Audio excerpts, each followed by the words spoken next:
Paul and Barnabas had been up to Jerusalem to discuss the issue of whether Gentile believers needed to be circumcised and keep the whole law. They were sure that they did not, and Paul had already written the letter to the Galatians, which doesn't refer at all to the Council of Jerusalem, but argues the case.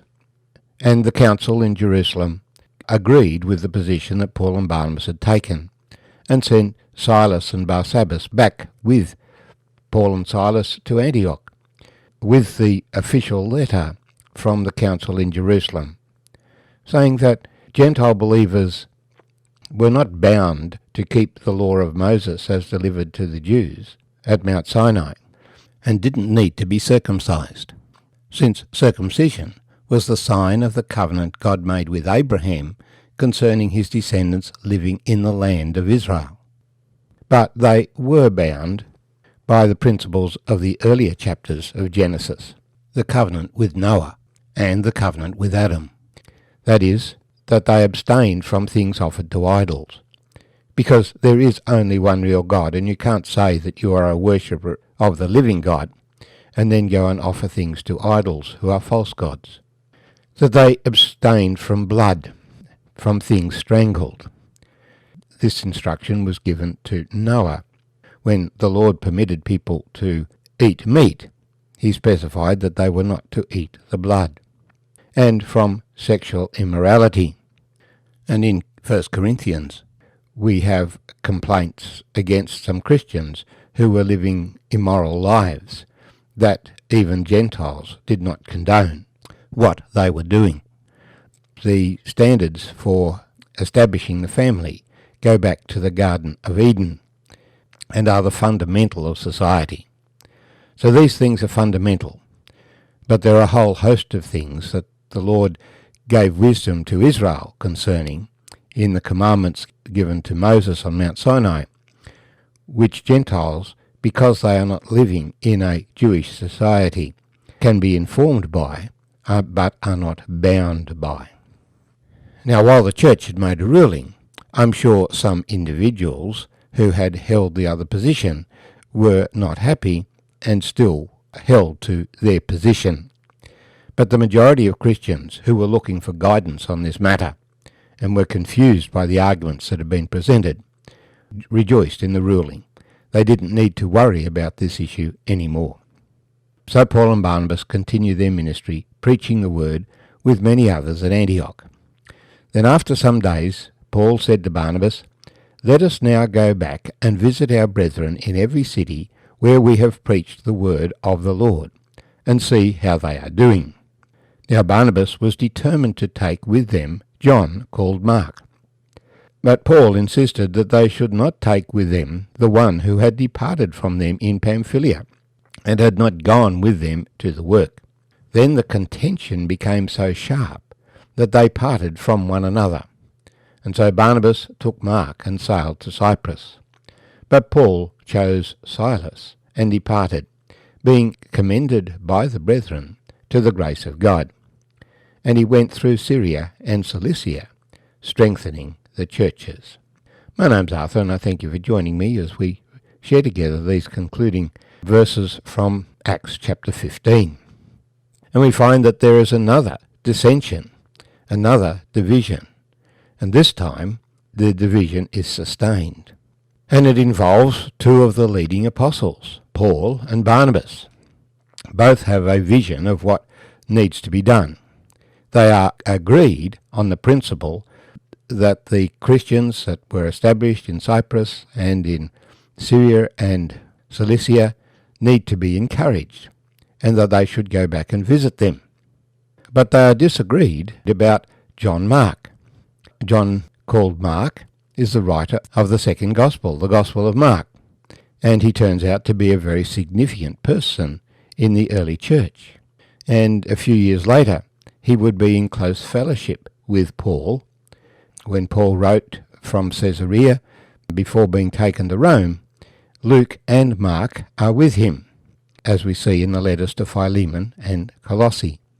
And that is when, no doubt, they were putting together the Gospels that bear their names. And Peter calls Mark my son. And Paul, when he's writing 2 Timothy towards the end of his life, again comments on the importance of Mark in his ministry. But at this point in time, Mark is a young man, and Paul wants to have someone with him who will be reliable in the context of the Gentile churches. And Mark had been comfortable enough when they were focusing on the Jewish communities in Cyprus, but had quit on Paul and Barnabas when they went to Pamphylia in modern Turkey. So Paul insisted that they should not take with them one who had departed from them in Pamphylia, and had not gone with them to the work. Now, we're not given all the reasons that Paul had, and we're not given all the reasons Barnabas had, but Barnabas, the son of encouragement, wants to encourage Mark to develop, and obviously he is successful in this because Mark becomes so important in the developing church. And so both men have legitimate justification for their position, but they are coming at it from different places. And what we see in the outcome is that all things work together for good to those who love God. Their division is sustained. Barnabas takes Mark and goes to Cyprus, and Paul takes Silas and goes on the second missionary journey through the regions of Syria, Galatia, and then on to Greece, Philippi, ending up in Corinth.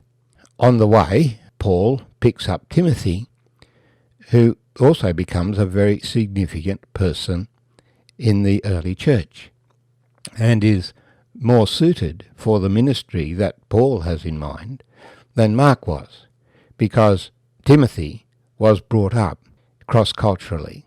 His mother was Jewish, his father was Greek, and so he was able to fit in and deal with the huge cultural differences.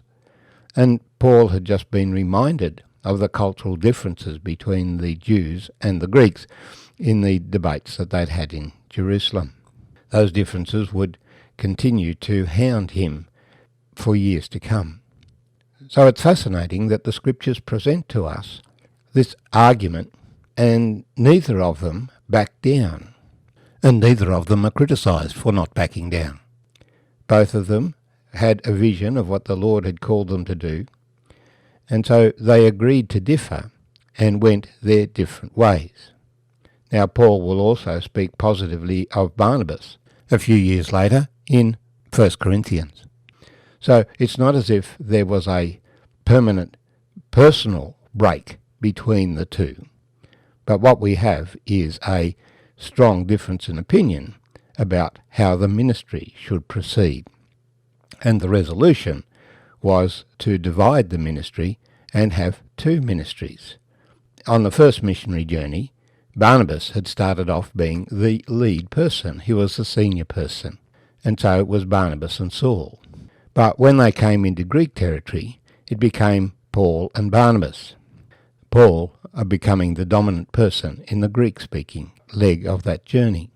So now, by the Holy Spirit, God has divided the ministry so that two missionary teams go out. Often there will be differences of opinion in how a ministry should proceed. And rather than continuing to argue or requiring that one person back down, under the Spirit of God, the alternative that was followed here is that you produce two ministries instead of one.